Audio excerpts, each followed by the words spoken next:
Bili na natin yung yung drone. Kamusta mga galang Pinoy? My name is Vince. Welcome sa ating channel. So nakita niyo yung mukha na yun. Yun po ang mukha ng compulsive buying. So, kasi nag-check tayo online, nakita niyo naman kung ano yung mga natin, mga pinag-browse natin online, mga pinamili natin. So mamaya-maya, papakita ko sa inyo yun later on.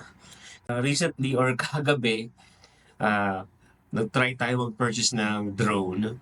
Unfortunately, may nangyari sa system at hindi natin nabili.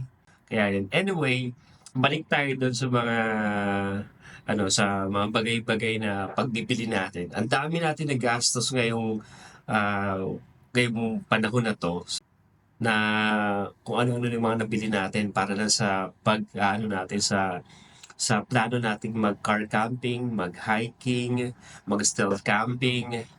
So, ito nga yung mga nabili nating gamit. Itong bag natin, para pag nag-car camping tayo dun sa campsite, may magagamit tayo pag mag-hike tayo. So, yung Patagonia. Ito, binili rin natin to separate to eh. Yan, separate yung tali na yan. O yan, para, yan, nilagay ko dyan kasi maglalagay tayo ng it's either jacket or kung ano man. Yan, separate na to. Yan, yan. So, yung Patagonia bag na 32 liters. Pang day hike yan. Ito rin, rain jacket natin. Yan, sa Patagonia rin yan. Kasi ito rin, another rain jacket din. Yan, naka-tiktok na siya.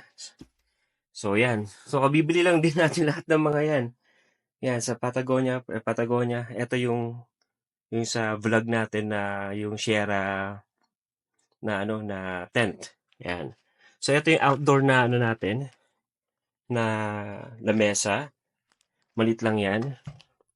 Yung quilt na pang 2 person.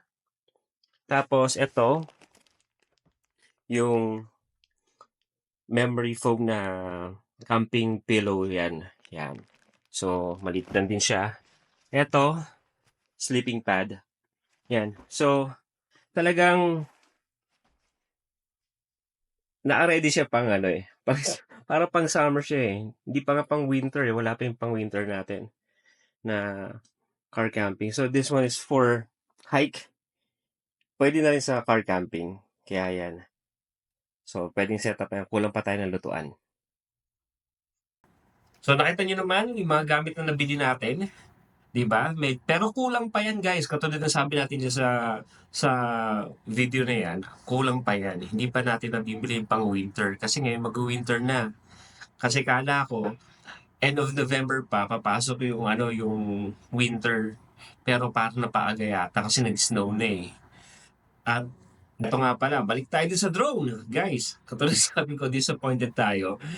Kasi, nung time na pinurchase na natin siya, bigla siya nag-refund.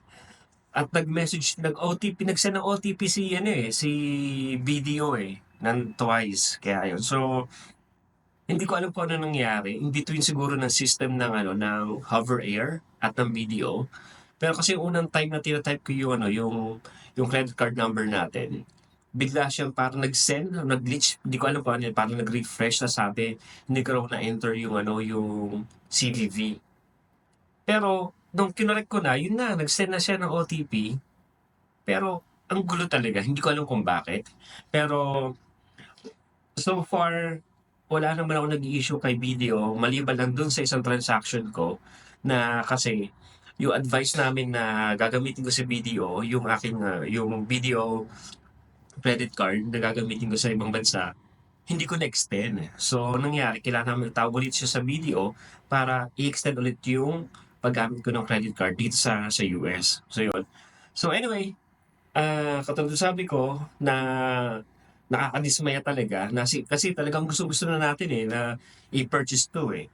Tapos yung binili pa natin na na action cam na Insta360 Ace Pro 2 sa Tuesday pa raw nila ipo-process yung order natin kaya talaga nakakadismaya. Pero ngayon parang napapaisip ako kasi sobrang laki ng nagastos na natin. 'Di sa katapusan na naman ng November may bibilhin pa tayo. Ano na lang, 'di ba? So, siguro medyo iiwas-iwasan na natin yung pagbibili ng hindi natin kailangan.